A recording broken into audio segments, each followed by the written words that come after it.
Добрый день, дорогие друзья! Добро пожаловать на мой канал. В сегодняшнем видео я вам продемонстрирую свой ИИС. Сделаю на него кратенький обзор. Значит, подготовил такие слайды в виде таблицы. Значит, в данном слайде можем увидеть план ФАК на 2020 год по моему ИИСу. Значит, план составляет 322 тысячи, пополнение на второе полугодие 2020 года, и по итогу года эта сумма не изменится. Значит, начал я инвестировать в июле месяце. Вот видно мои покупки долларовые. Значит, я покупал доллары вот еженедельно. Значит, и средняя цена по курсу, значит, составила 71,4 рубля за 1 доллар. Значит, если сегодня посмотреть, то этот курс будет составлять 74,4 рубля за 1 доллар. То есть доллар укрепил свои позиции, и рубль, соответственно, упал по отношению к доллару. Ну, значит, в июле месяце план был 28 тысяч рублей. По факту эта сумма стала 29 тысяч рублей. Здесь, прошу прощения, у меня, видимо, пошли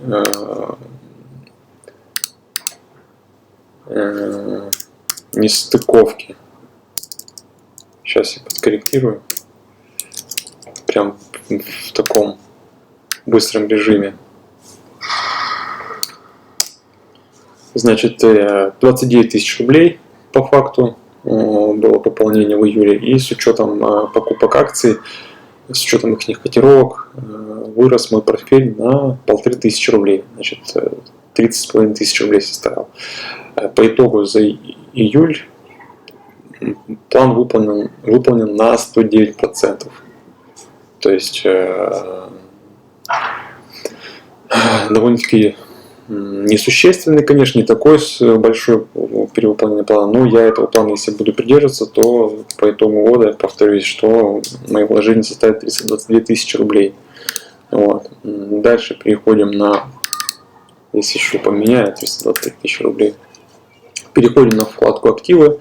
Здесь можем увидеть список компаний, которые я приобрел за вложенные деньги. И видно распределение компаний по секторам, а также по выплате дивидендов. Ну, давайте по порядку разберем. Мой портфель компаний, он состоит из 7 компаний. Значит, вот можем увидеть распределение, значит, этих компаний в моем портфеле.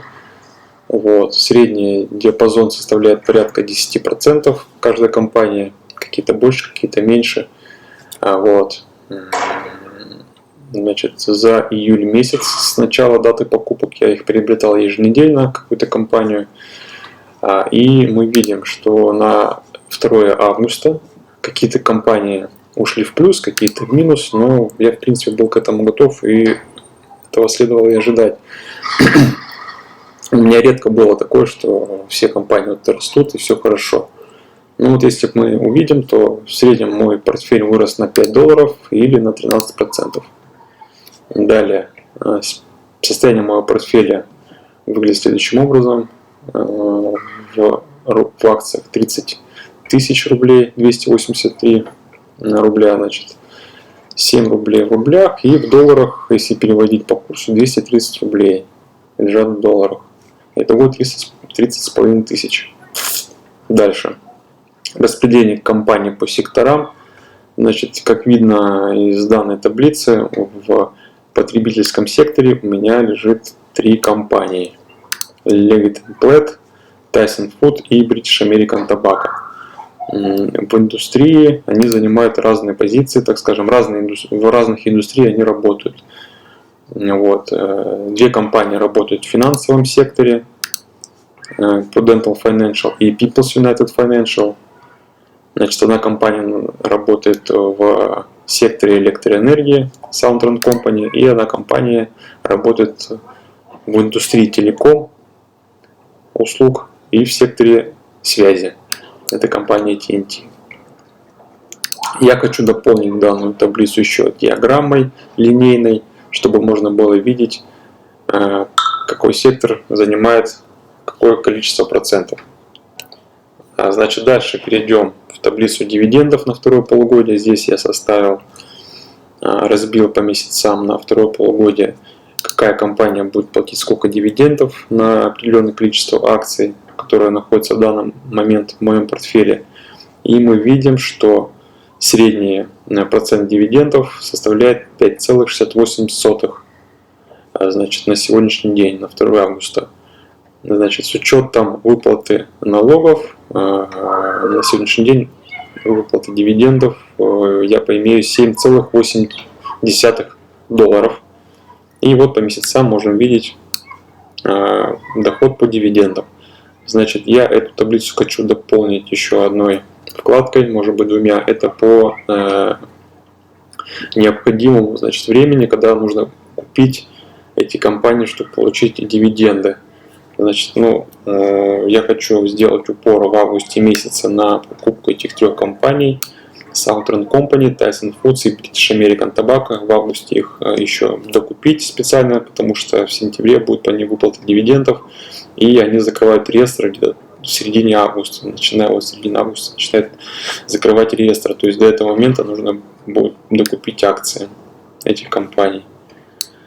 Вот. Дальше, если перейти в вкладку «Разбивка», мы здесь увидим план помесячно и понедельно по факту пополнения счета ИИС. Значит, июль месяц он такой, так скажем, начинающий. Я вот только начал инвестировать. И вот еженедельно сумма моих вложений по 5000 рублей в среднем. В августе эта сумма будет увеличена до 7500 рублей. В сентябре до 10, в октябре 12,5, в ноябре 15 и в декабре 20 тысяч и 22 тысячи последние 2 недели. Вот, так выйду на эту сумму, если буду придерживаться такого плана. Вот, но опять-таки же повторюсь, по итогу июля месяца я закрыл в плюсе мой план. Вот, докупил компании, там не хватало мне 1000 рублей, чтобы купить вот полноценные акции TNT. Вот, и поэтому из резервов я взял эту 1000 и доложил на свой счет. Вот был краткий обзор моего из счета на ВТБ инвестиции. Друзья, если вам это понравилось видео, ставьте лайки, подписывайтесь на канал, оставляйте комментарии, как бы вы хотели, чтобы, как вы думаете, может быть, мне стоит как-то доработать эту таблицу, чтобы она была более такой интересной и приносила пользу, как бы в плане ее использования. Вот. Ну что ж, друзья, это был мой обзор на ИИС. Подписывайтесь на канал. До новых встреч, до следующих видео. Все, пока-пока.